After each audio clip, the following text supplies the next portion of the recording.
Operasi militer khusus Rusia ke Ukraina terus bergulir hingga hari ke-248 pada Sabtu 29 Oktober. Ada sederet peristiwa di antaranya terjadi adu pertempuran artileri Rusia dan Ukraina di dua wilayah hingga Moskwa berhasil menggagalkan serangan drone di Sevastopol, Crimea.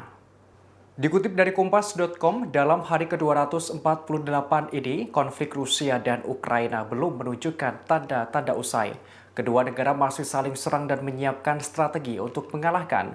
Terjadi duel artileri kedua negara di dua wilayah Ukraina. Pertama, pertempuran pecah di Ukraina Selatan. Sebuah drone meluncur di suatu tempat yang gelap. Akibatnya dua orang Rusia tewas. Kepulan asap menunjukkan lokasi Rusia menderita kerugian terakhirnya, tepatnya di sepanjang medan datar di garis depan selatan Ukraina. Pertempuran artileri mulai reda saat para pembela Ukraina di desa terakhir meringkuk menyelamatkan nyawa di sebuah reruntuhan sekolah. Kedua duel artileri pecah di Kherson.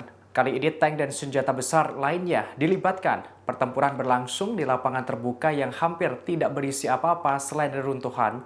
Sebuah pemukiman kawasan Kopzarsi menjadi salah satu lokasi dari banyak medan pertempuran Ukraina yang hampir musnah keberadaannya. Diketahui sebanyak dua jalan utamanya dipagari dengan sisa-sisa kerangka pondok pedesaan. Terdapat pula tumpukan puing-puing tempat bangunan. Sejumlah prajurit mengungkapkan kondisi penduduk di sana. Dikatakan beberapa puluh penduduk setempat masih bersembunyi di ruang bawah tanah mereka.